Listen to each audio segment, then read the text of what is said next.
How you doing? This is Dr. Samori Swagger. Today I'm going to briefly touch on some misconceptions that I feel are being pitched out about Black Lives Matter movement. Personally, I think the young adults that are participating in the Black Lives Matter movement are doing a great thing. The reason I say that, typically you'll hear people lambast, berate, they will denigrate, they will talk down about young African Americans. They say that they're not involved, they don't care about the political process, they lack social involvement. Now you have a group of young people that see the severity and the extent.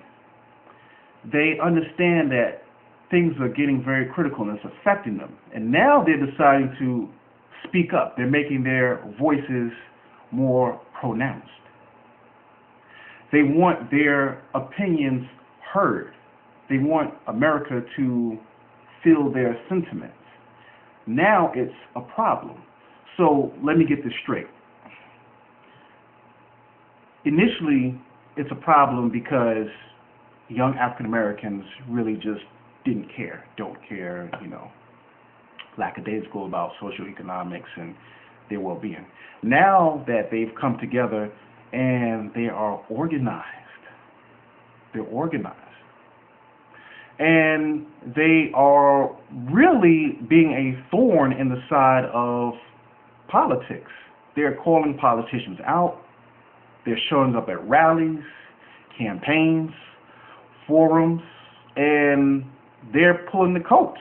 They're really just being that thorn in the side, and it's a problem. But my thing is, this is what has been going on for the longest with other organizations, other groups, other lobbyists. This is what they do. They used to have, I forget who it was, but they used to run around and throw pie in people's faces as they gave speeches. So anyway, and they're not doing that. But this is my thing. You get upset. You say, Black Lives Matter. They're interrupting speeches and disrupting forums. They're disrupting campaign speeches. But excuse me, though. If you continue to ignore a group, a population, a specific demographic of the American society, the citizenry, right? You ignore them. Eventually, people are going to get fed up, and their voices are going to want to be heard. And so they're going to speak up. And this is the result. This is what you see. When you ignore a person for so long and their needs go unmet, it's going to come out in some form or another. And so when you say, they're interrupting these speeches, well, you have to look at the flip side. For a long time, you have interrupted their lives, their lifestyle. When you talk about stop and frisk, you are interrupting a person's daily lifestyle, whether they're going to the store to get groceries, whether they're going to school, whether they're going to work, and you just stop them randomly just because you feel they fit the description of something or they just happen to look suspicious. That's interrupting somebody's lifestyle.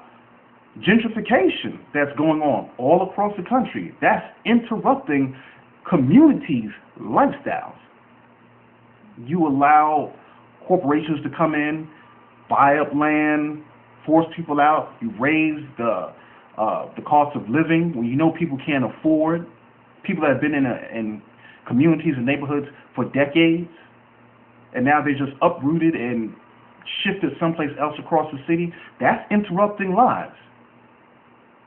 When you talk about closing schools all across the country, whether it's talking about Chicago, Pennsylvania, New York, all over the country, you're closing these public schools. Schools are filled with children. Children come from parents and homes and communities. You are interrupting people's lives. You're disrupting neighborhoods and communities. You want to repeal and dismantle sections of the voting rights. Is that not disrupting and interrupting people's lives? People use the voting process to get their voices heard. Is that not interrupting and disrupting lives? So you're mad when somebody interrupts and disrupts your speech? your 15, 20-minute speech because they've been ignored for a long time?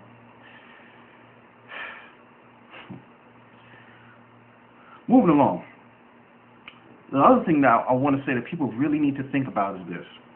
There is this obsession with the media with telling and dictating to Black Lives Matter supporters and to African Americans, this is what they say. Deal with black on black crime in your communities first, and then let's have a conversation about, police murder, police killings, and police brutality. You guys are over there brutalizing your own people, you're killing your own people, you're robbing your own people, things of that nature. You should be concerned about that. If all lives matter, if black lives matter, then, you should be worried about that first. Nobody said that African Americans, blacks, however you want to put a stamp on our ethnicity, nobody said that we don't care. For people that say that, it's almost a slap in the face to so many communities across America that have been talking about black on black violence, gang violence in African American communities for decades, since the 80s.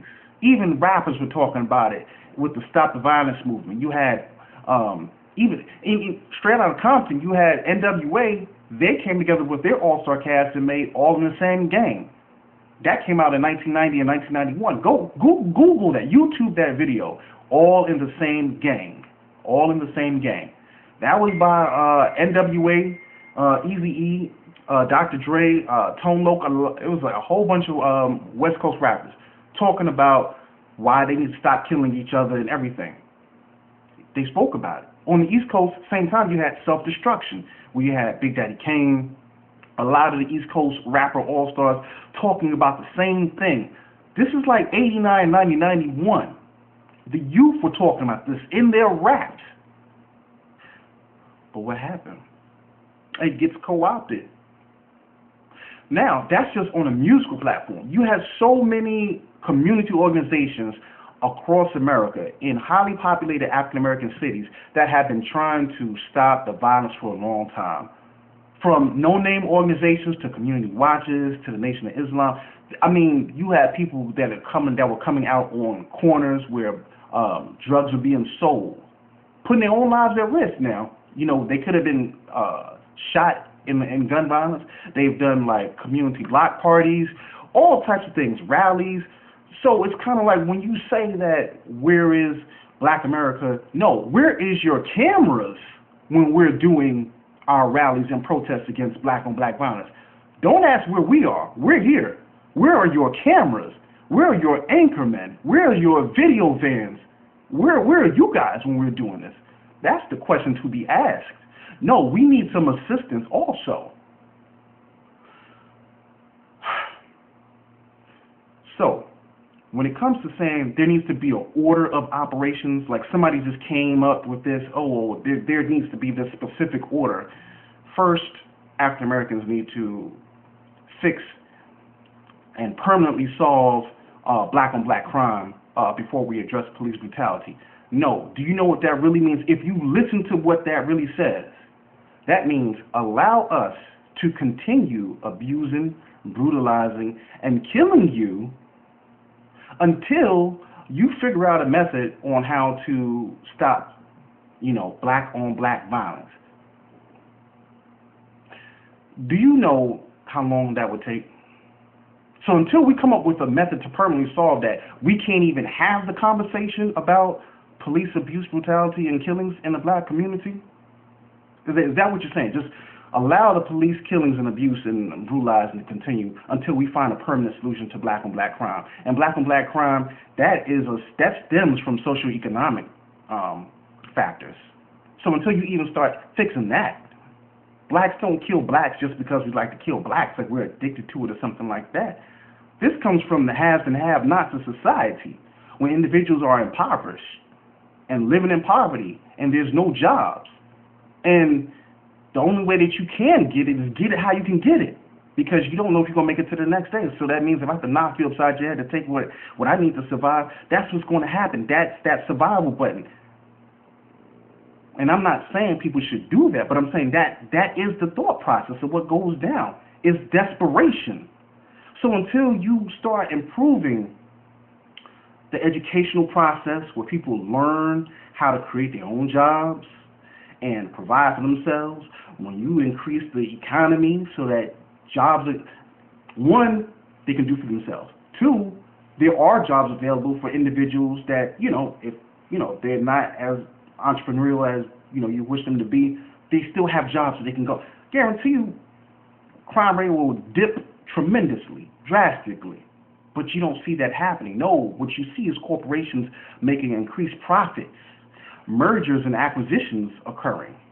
You see in the warehousing of revenue in offshore tax havens, money is being taken out of the economy and being warehoused by filthy rich billionaires, while it's constantly stripping America down to the bare bones.